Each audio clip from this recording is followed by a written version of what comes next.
the story for April? I mean, I've been asking myself that a lot. One of the buyers that we're working with lost a home that they fell in love with last night when the house went under contract for $200,000 over asking and 17 offers. I mean, another client who wants to sell first before they buy has been on the market with their home for over a month as the lowest price half duplex in their area. I mean, what buyers and sellers are experiencing is not universal. So the story is not as easy to thread. I'd say it starts with, it depends. I mean, it depends on where you are, the price point, the finishes, the condition.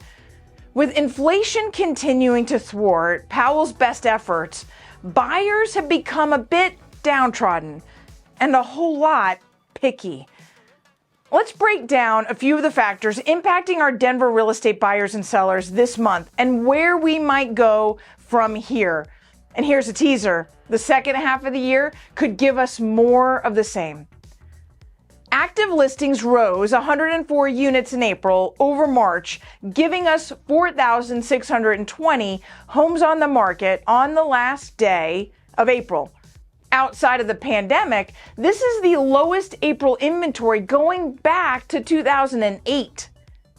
Closed homes dropped by 318 units for a total of 3,701 homes sold in April 2023, the lowest April since 2011, and the first time the number dropped from March to April, dating back to 2008.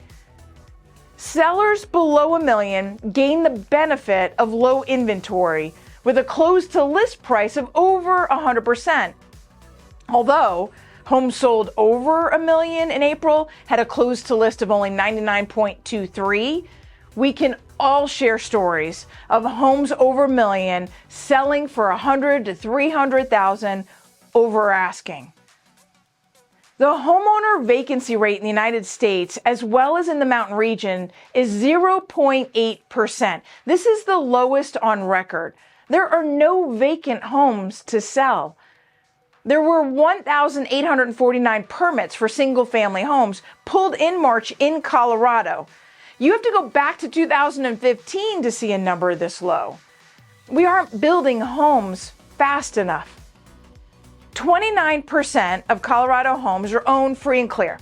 Of the 71% of Colorado homeowners who have a mortgage, 92% of those have a rate locked in under 5%.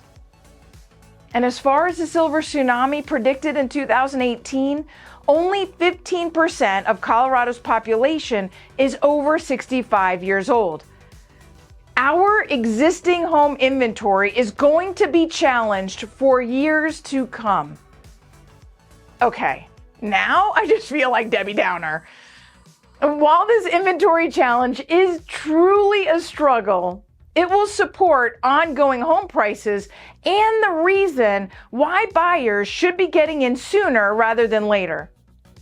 Both year-to-date and year-over-year median and average home prices are down between 3 and 6%, depending on which number you look at. This is compared to an intense 2022 spring, like right before rates jumped over 5% in April.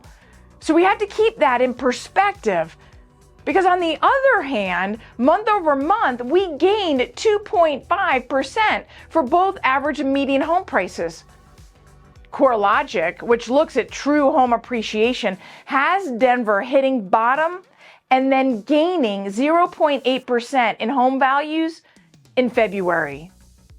While 2023 will not be a double-digit appreciation year, a low single-digit growth still promotes strong home ownership. So what's the dealio with rates? I mean, because all of us are feeling its effect on home buyers.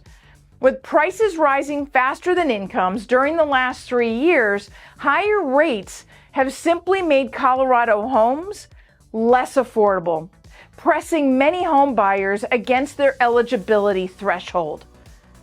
The most recent news of First Republic's bailout and core inflation staying hot turned rates upward again, ending April at 6.55% as the national 30-year average fixed rate, with an average of 0.63% in discount points.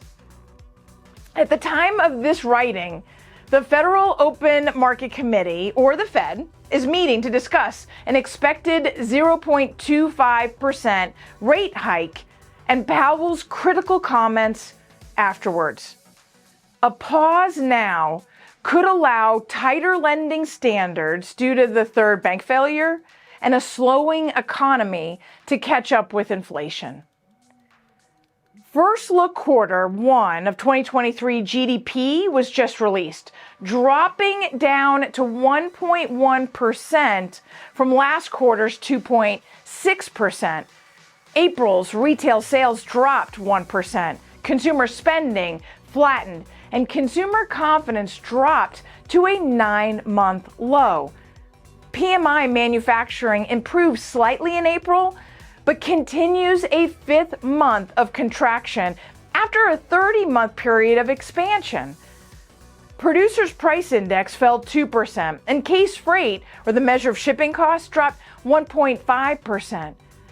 All indicators of a slowing economy and lower prices, both of which gives us the benefit of lower mortgage rates. And there's the good news. Lower inflation is coming. It doesn't happen overnight, but as supply chains open and the cost to produce and transport goods lower, so goes the price at retail centers. We are also seeing softer demand, which supports lower prices. Alternatively, there's continued strength of the job market, increasing wages another 1.2% in the first quarter of this year.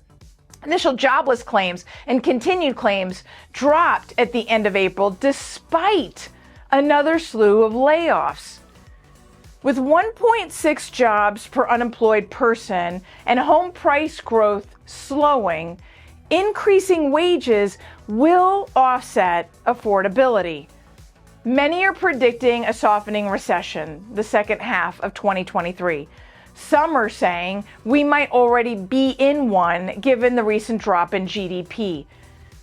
Either way, with rates coming down, buyers who were waiting might not wait any longer.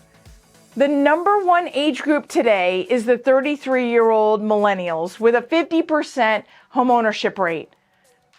Remember, the average first-time homebuyer is still 34. The second highest age group is the 21-year-old Gen Zers who just hit a 25% homeownership rate, buying homes younger than their Gen X parents. Buyers looking to cash in on lower rates could extend our selling season and the pressure on our low inventory.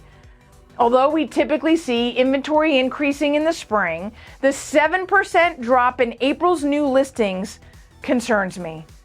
The tug of war between picky buyers and limited sellers will continue to give some sellers a big payday and others a stressful time on the market. Well, that's a wrap. Until next time, this is Nicole Rueth with the Rueth Team. It's my pleasure to keep you updated.